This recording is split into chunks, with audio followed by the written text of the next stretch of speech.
Corona वैश्विक महामारी के खिलाफ लड़ते लड़ते अब हम अनलॉक 2 में प्रवेश कर रहे हैं और हम उस मौसम में भी प्रवेश कर रहे हैं जहां सर्दी, जुकाम, खांसी, बुखार ये सारे न जाने क्या क्या होता है, ये मामले बढ़ जाते हैं। ऐसे में मेरी आप सभी देशवासियों से प्रार्थना है कि ऐसे समय अपना ध्यान रखिए। साथियों, ये बात सही है कि अगर कोरोना से होने वाली मृत्यु दर को देखें तो दुनिया के अनेक देशों की तुलना में भारत संभली हुई स्थिति में है। समय पर किए गए लॉकडाउन और अन्य फैसलों ने भारत में लाखों लोगों का जीवन बचाया है, लेकिन हम ये भी देख रहे हैं कि जब से देश में अनलॉक 1 हुआ है, व्यक्तिगत और सामाजिक व्यवहार में लापरवाही जरा बढ़ती ही चली जा रही है। पहले हम मास्क को लेकर, 2 गज की दूरी को लेकर 20 सेकंड तक दिन में कई बार हाथ धोने को लेकर बहुत सतर्क थे, लेकिन आज जब हमें ज्यादा सतर्कता की जरूरत है तो लापरवाही बढ़ना बहुत ही चिंता का कारण है। साथियों, लॉकडाउन के दौरान बहुत गंभीरता से नियमों का पालन किया गया था। अब सरकारों को, स्थानीय निकाय की संस्थाओं को, देश के नागरिकों को फिर से उसी तरह की सतर्कता दिखाने की जरूरत है। विशेषकर कंटेनमेंट जोन्स, उस पर तो हमें बहुत ध्यान देना होगा। जो भी लोग नियमों का पालन नहीं कर रहे हैं, हमें उन्हें टोकना होगा, रोकना होगा और समझाना भी होगा। अभी आपने खबरों में देखा होगा, एक देश के प्रधानमंत्री पर 13,000 रुपये का जुर्माना इसलिए लग गया क्योंकि वो सार्वजनिक स्थल पर मास्क पहने बिना गए थे। भारत में भी स्थानीय प्रशासन को इसी चुस्ती से काम करना चाहिए। ये 130 करोड़ देशवासियों के जीवन की रक्षा करने का अभियान है। भारत में गांव का प्रधान हो या देश का प्रधानमंत्री, कोई भी नियमों से ऊपर नहीं है। साथियों, लॉकडाउन के दौरान देश की सर्वोच्च प्राथमिकता रही ऐसी स्थिति न आए कि किसी गरीब के घर में चूल्हा न जले। केंद्र सरकार हो, राज्य सरकारें हो, सिविल सोसाइटी के लोग हों, सभी ने पूरा प्रयास किया कि इतने बड़े देश में हमारा कोई गरीब भाई बहन भूखा न सोए। देश हो या व्यक्ति, समय पर फैसले लेने से, संवेदनशीलता से फैसले लेने से किसी भी संकट का मुकाबला करने की शक्ति अनेक गुना बढ़ जाती है। इसलिए लॉकडाउन होते ही सरकार प्रधानमंत्री गरीब कल्याण योजना लेकर आई।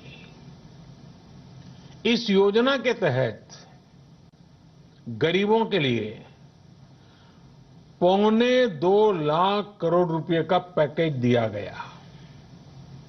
साथियों, बीते 3 महीनों में 20 करोड़ गरीब परिवारों के जनधन खातों में सीधे 31,000 करोड़ रुपया जमा करवाए गए हैं।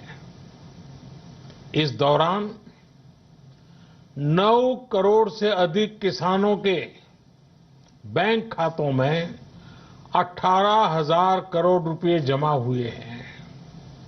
इसके साथ ही गांवों में श्रमिकों को रोजगार देने के लिए प्रधानमंत्री गरीब कल्याण रोजगार अभियान तेज गति से आरंभ कर दिया गया है। इस पर सरकार 50,000 करोड़ रुपए खर्च कर रही है। लेकिन साथियों, एक और बड़ी बात है जिसने दुनिया को भी हैरान किया है, आश्चर्य में डुबो दिया है। वो ये कि कोरोना से लड़ते हुए भारत में 80 करोड़ से ज्यादा लोगों को 3 महीने का राशन, यानी परिवार के हर सदस्य को 5 किलो गेहूं या चावल मुफ्त दिया गया। इसके अतिरिक्त प्रति परिवार हर महीने 1 किलो दाल भी मुफ्त दी गई। यानी एक तरह से देखें तो अमेरिका की कुल जनसंख्या से 2.5 गुना अधिक लोगों को, ब्रिटेन की जनसंख्या से 12 गुना अधिक लोगों को और यूरोपियन यूनियन की आबादी से लगभग 2 गुने से ज्यादा लोगों को हमारी सरकार ने मुफ्त अनाज दिया है। साथियों, आज मैं इसी से जुड़ी एक महत्वपूर्ण घोषणा करने जा रहा हूं। साथियों, हमारे यहां वर्षा ऋतु के दौरान और उसके बाद मुख्य तौर पर कृषि क्षेत्र में, एग्रीकल्चर सेक्टर में ही ज्यादा काम होता है। अन्य दूसरे सेक्टरों में थोड़ी सुस्ती रहती है। जुलाई से धीरे धीरे त्योहारों का भी माहौल बनने लगता है। अब आप देखिए, अभी 5 जुलाई को गुरु पूर्णिमा है, फिर सावन शुरू हो रहा है, फिर 15 अगस्त आएगी, रक्षाबंधन आएगा, कृष्ण जन्माष्टमी आएगी, गणेश चतुर्थी आएगी, ओणम होगा और आगे जाएं तो काटी बिहू है, नवरात्रि है, दुर्गा पूजा है, दशहरा है, दीपावली है, छठी मैया की पूजा है। त्योहारों का ये समय जरूरतें भी बढ़ाता है, खर्च भी बढ़ाता है। इन सभी बातों को ध्यान में रखते हुए ये फैसला लिया गया है कि प्रधानमंत्री गरीब कल्याण अन्न योजना का विस्तार अब दिवाली और छठ पूजा तक, यानी नवंबर महीने के आखिर तक कर दिया जाएगा।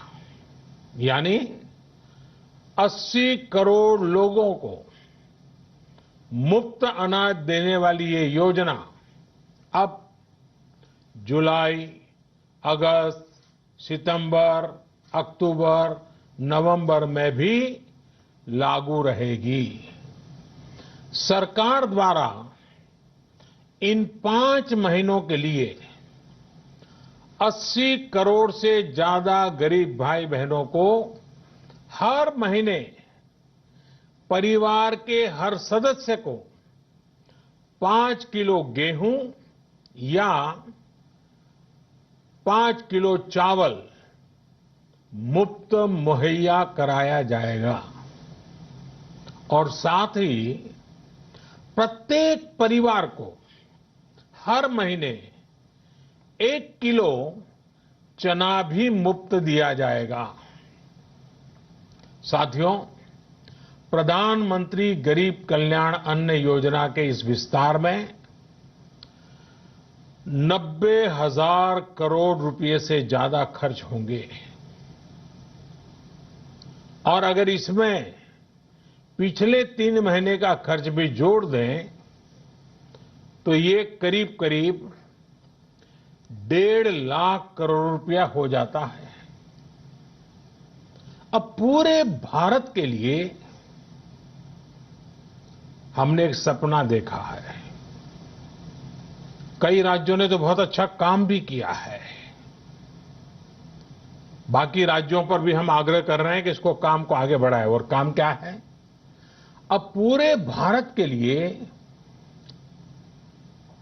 एक राशन कार्ड की व्यवस्था भी हो रही है, यानी एक राष्ट्र एक ration card, one nation one ration card. इसका सबसे बड़ा लाभ उन गरीब साथियों को मिलेगा जो रोजगार या दूसरी आवश्यकताओं के लिए अपना गांव छोड़ करके कहीं और जाते हैं, किसी और राज्य में जाते हैं। साथियों, आज गरीब को, जरूरतमंद को सरकार अगर मुफ्त अनाज दे पा रही है तो इसका श्रेय प्रमुख रूप से 2 वर्गों को जाता है। पहला, हमारे देश के मेहनती किसान, हमारे अन्नदाता, और दूसरा हमारे देश के ईमानदार टैक्स पेयर। आपका परिश्रम, आपका समर्पण ही जिसकी वजह से देश ये मदद कर पा रहा है। आपने देश का अन्न भंडार भरा है, इसलिए आज गरीब का, श्रमिक का चूल्हा जल रहा है। आपने ईमानदारी से टैक्स भरा है, अपना दायित्व निभाया है, इसलिए आज देश का गरीब इतने बड़े संकट से मुकाबला कर पा रहा है। मैं आज हर गरीब के साथ ही देश के हर किसान, हर टैक्स पेयर का हृदय से बहुत बहुत अभिनंदन करता हूं, उन्हें नमन करता हूं। साथियों, आने वाले समय में हम अपने प्रयासों को और तेज करेंगे।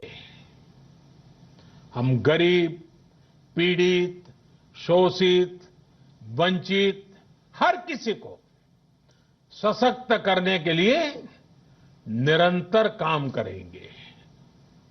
हम सारी एहतियात बरतते हुए इकोनॉमिक एक्टिविटीज को और आगे बढ़ाएंगे।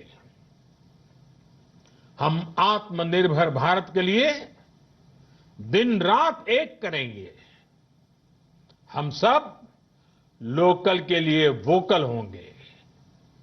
इसी संकल्प के साथ हम 130 करोड़ देशवासियों को मिलजुल करके संकल्प के साथ काम भी करना है, आगे भी बढ़ना है। फिर से एक बार मैं आप सबसे प्रार्थना करता हूं, आपके लिए भी प्रार्थना करता हूं, आपसे आग्रह भी करता हूं, आप सभी स्वस्थ रहिए, 2 गज की दूरी का पालन करते रहिए, गमछा, फेस कवर, मास्क ये हमेशा उपयोग कीजिए, कोई लापरवाही मत बरतिए। इसी आग्रह, इसी कामना के साथ मैं आप सभी को बहुत बहुत शुभकामनाएं देता हूं।